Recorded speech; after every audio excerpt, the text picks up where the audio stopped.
In this episode, we talk about Ducky Charms not trying to kill you, a Necromancer unit change, and some things that are unusual about sandbox mode. We start off with supposedly expired codes by the developers that are now redeemable again. The most important one, I believe, is the vendor farm skin. So the code was 1.7 mil. If I redeem it, yes, I can still get the lemonade stand farm, even though it was expired on 2nd of April. However, this is not the only code that has returned. So enter code. Nope, it has to be, it's case sensitive. So enter code here, redeem. Yes, I can still get what on coin crates. I wonder if the non-space version works still.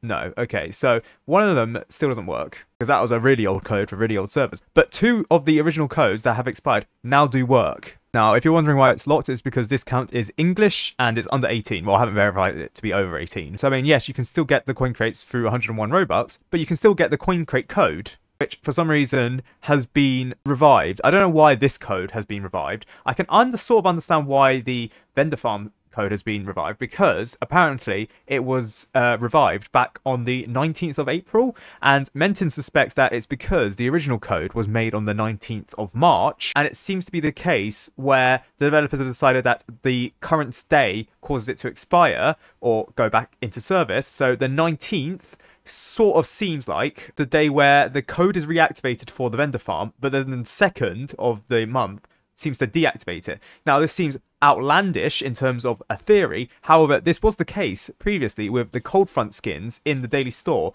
because I believe between the 27th or something? No, the 14th and 21st of each month, cold front skins were the only skins to appear, or they had a very high chance to appear in the daily skin store compared to other skins. So there is certainly, developers have used daily dates to do stuff in the game, which makes me wonder if they've accidentally left it so if the day is the 19th, the code is reactivated, but if day is the 2nd, the code is then deactivated.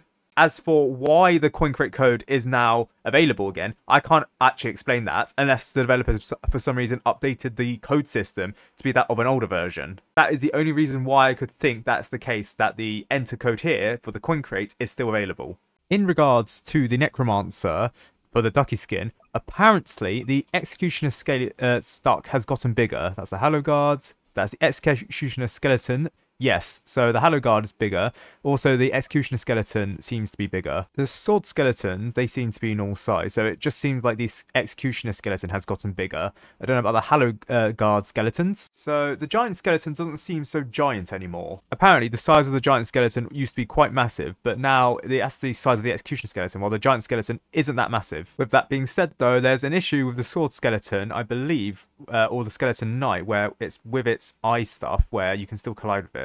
But there's still a load of collidable elements with these Ducky enemies. Ducky enemies? I meant Ducky units. Yeah, obviously they're helping us. They're not enemies against us. Yes, can confirm that the giant skeleton has been reduced in size, because this is what it looked like before, and this is what it looks like now. Next, supposedly there's been a fix to Ducky Charms where they no longer send you to the ether. Yes, that's true. They do no longer send you to the ether. However, is it me, or are the charms like really, really small? So if I were to get Nerd Dark, equip it, and then place it down, yeah, it seems smaller than it was before. They seem to reduce the size of the charms, but for some reason that has caused it so it no longer sends you to the voids and death, basically. They also have added sounds for these charms. It's very quiet because my game is set to quiet, but they have added sounds to these. Yeah, okay, no, for some reason they're just quiet. I have my volume maxed out, but they are still quiet. They also have I think that's a unique placement sound. It sounds different. That was Nerd Dark. What about Agent Duck?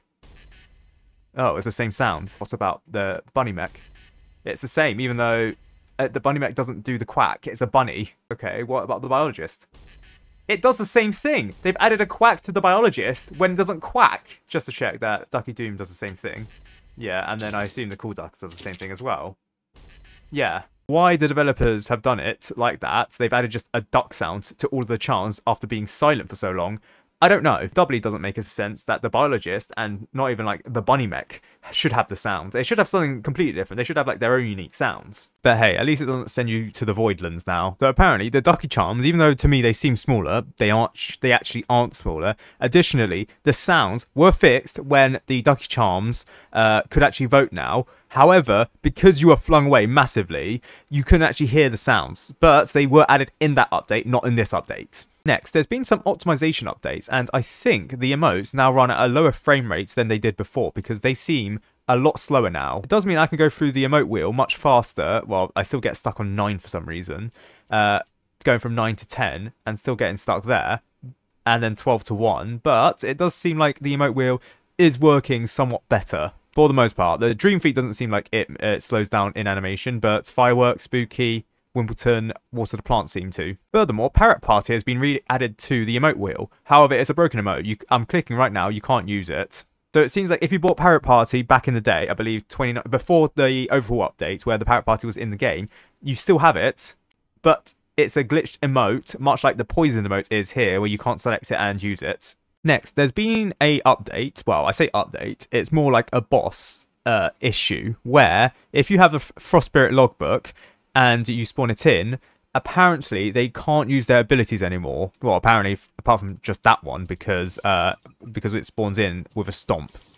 But it seems as if the Frost Spirit is unable to use any abilities. Yeah, so the Frost Spirit is just walking forever, and it doesn't use any of its abilities that it's meant to use. I mean, it's the same for the original Frost Spirit. It doesn't use any abilities, but I think that may just be an issue with the fact that its legacy code ran, so it doesn't use any abilities. Plus, it might not be a updated thing for this update. It might be when it was first added, it didn't have any abilities. One that I definitely know is a bug is that the Core Blocks Deathwalker also no longer can use any of its abilities. It doesn't even attempt to. Interestingly enough, even if you didn't get the logbook during the Core Blocks Mega Edition event, you can still spawn it in if you have admin mode through the challenges. It's one of these challenges, or 2 of these challenges, that actually make it work. Oh no, it's 3. Classic Mission 2, 4, and 5 is where you can spawn the Core Blocks Deathwalker, and it doesn't have any abilities anymore. Next, Shane wants me to mention this because I didn't mention it in the review for this update. But apparently, the MIDI keyboard on the Ducky DJ booth is a fucking disgrace, quote by him. It's impossible to play.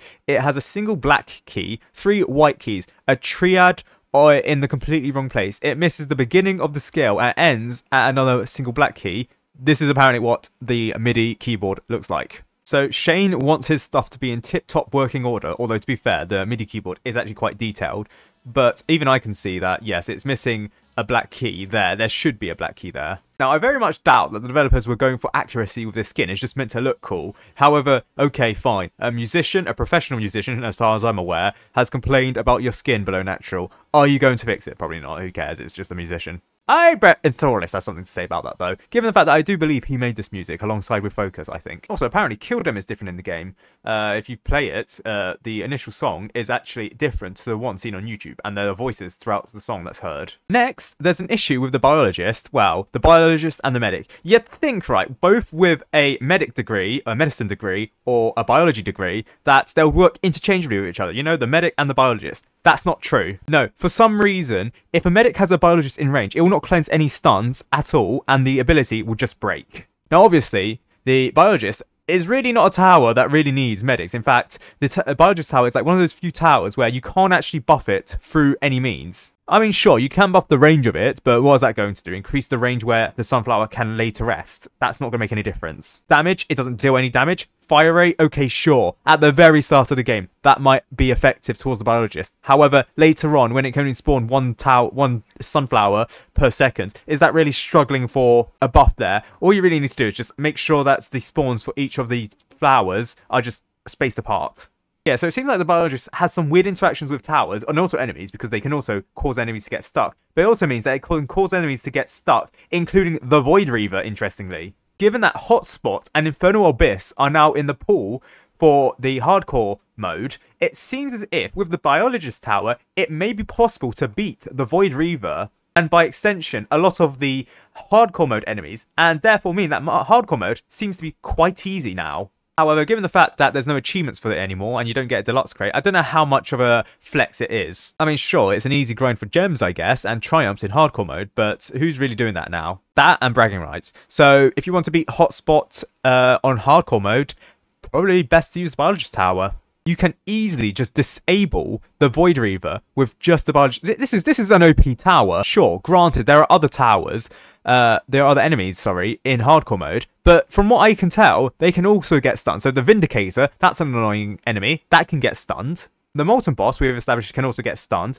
The Fallen King Legacy version, that might be able to get stunned. The Fallen Swordmaster can get stuck. The Fallen Guardian definitely can get stuck. Soul Stealer can get stuck. The Warden, I don't know if that runs on Legacy code, but that would probably get stuck if it is run on Legacy code. The Gravedigger can't because I don't think its attacks are directional. The Fallen Titan can get stuck. Fallen Reaper can't, and Mega Slow can't. So this is basically just removed the harder elements of hardcore mode, given the fact that you can just disable the Void Reaper, disable the Vindicator, disable the Fallen King, disable the Fallen Guardian, disable the Fallen Swordmaster, disable the Soul Stealer, disable the Molten Boss, disable the Fallen Titan. Those are like most of the enemies, hard enemies. That doesn't mean that is a breeze, obviously. The circuit plus lead balloon combination, that's probably going to be hard. But if you just want to beat hardcore mode with your friends, it seems very easy if you bring along the Biologist. And it may be possible to solo Infernal Abyss with this glitch if you disable all of the enemies. Now, I'm not going to attempt to try it in the first place. I have my sanities. I have a life outside of TDS. But that is a thought to someone. Someone's probably already done it, but yes, it is possible, I think. Then there's the boss spawning thing. So whenever the boss spawns in, the sounds from all the towers and everything, they get quieter, except the music doesn't get quieter. So it seems like the developers have made it so the boss spawns in, all of the tower sounds get quieter because it just seems to deafen out everything, but the music remains as loud as ever so that you can hear the awesome themes by Focus and Enthrallist.